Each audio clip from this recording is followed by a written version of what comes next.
Welcome back to State of Texas In Depth. Joining us now as we head off into the runoff season, our political roundtable, Morgan Smith from the Texas Tribune and Jim Henson from the Texas Politics Project. Welcome, guys. Thanks. Glad to be here. So, we've got a lot of runoffs. Both of the polls that both of your affiliates did didn't show this many runoffs. So I think we had one for Republican Attorney General and one for Lieutenant Governor GOP. So what happened?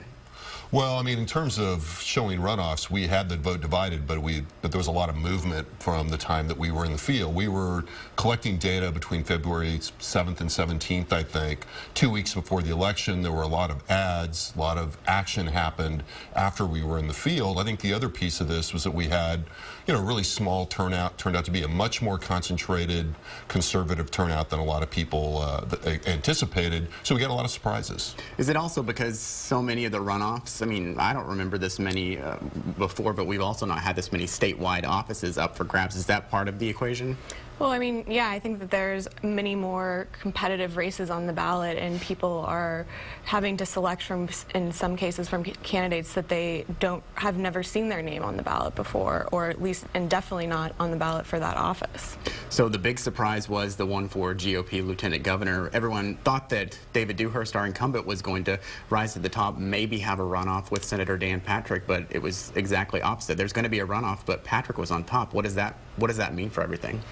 Well, it means a lot. I think it means that the morning after during election night and the morning after, there were a lot of people scrambling to kind of, reassess their universe in a lot of ways. It means that, many of the reports of the Tea Party's demise are obviously very, very premature.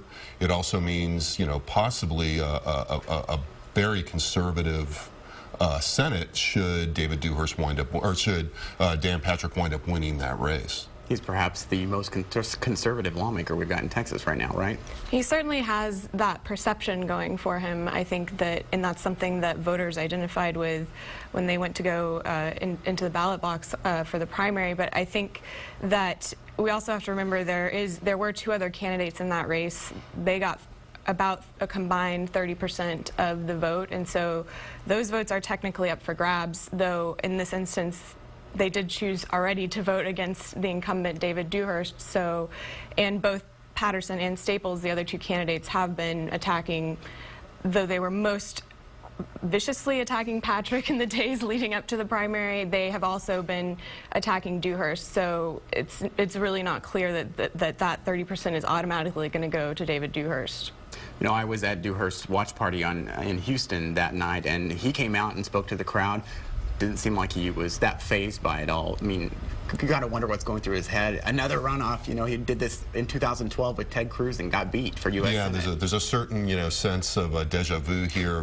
Pretty clearly in a kind of first time is tragedy, second time is farce. As we watched that race unfold, it looks in retrospect now, as we kind of reverse engineer the numbers and talk to some of the campaign pollsters, that basically what we saw was Dewhurst really beginning to decline from where he was at his high point as Dan Patrick gained on him, and they were just unable to reverse that. And I think we saw glimmers of that in the final days in which the Dewhurst campaign began belatedly, in some people's view, to run attack ads against Dan Patrick, and it was clearly too little too late.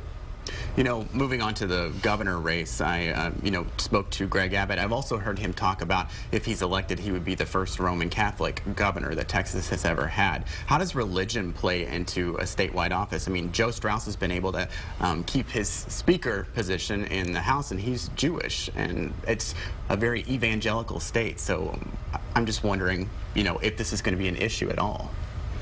Well, I think you'll see it come into play certainly on abortion issues. I think that Greg Abbott is certainly going to try and highlight Senator Davis's filibuster, already has, and kind of paint her as an anti-religion candidate, perhaps, because of her position on abortion issues.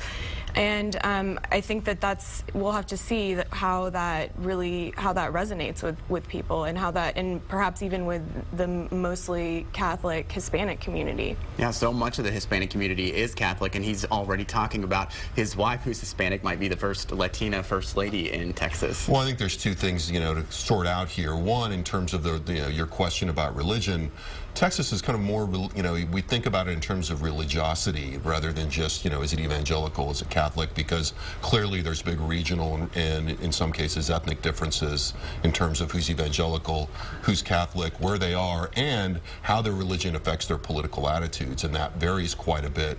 In terms of the Hispanic vote and abortion, I mean, I think there's a lot of misconceptions that, you know, Hispanics are, you know, overwhelmingly anti-choice or overwhelmingly pro-life. Really, if you look at the data, they fall somewhere between as a group where the Democrats and the Republicans are. So there is a more complex discussion on that that's to be had. Nonetheless, I think in terms of this issue of Attorney General Abbott campaigning toward the Hispanic, you know, the Hispanic demographic group, clearly we're going to see a lot of that. The Abbott campaign, I think, telegraphed that going into the primaries with their Hispanic outreach program. And I think, honestly, they had to kind of put that on the shelf for a while, or at least downplay it until the lower ballot races got sorted out. As Morgan was saying, multiple candidates in all those races meant that there was a real, you know, sort of run to the right in all those primary races. Lots of rhetoric about border security, immigration, that was really dissonant with the tone that the Abbott campaign, starting a general campaign de facto early, was trying to establish. They can now resume that now that these other races are close to resolve. They'll probably lay low, I would think, on that messaging for while the runoffs go on. The runoffs will likely be pretty ugly and pretty negative. But then we'll see a resumption of the kind of things that General Abbott was saying in your interview with him. How does this Lieutenant Governor Republican runoff help Leticia Van de Putte? Well, I think the conventional wisdom would be that, you know, Democrats should be celebrating if Senator Dan Patrick is going to be their opponent for the general election, just because he's kind of the more perceived as the most conservative, more radical candidate. But I think the flip side of that is he appears to be the one that has energized Republican voters. So maybe that's not the person they want to be running against. Maybe they would rather run against someone like David Dewhurst, who just hasn't seemed to elicit the same kind of excitement. 12 weeks. That's going to be a fun one. That's right. Thanks, guys. Thanks. Thank you for watching State of Texas In Depth. Join us every Sunday morning at 8:30. NBC's Meet the Press is coming up here in a few minutes on KXAN.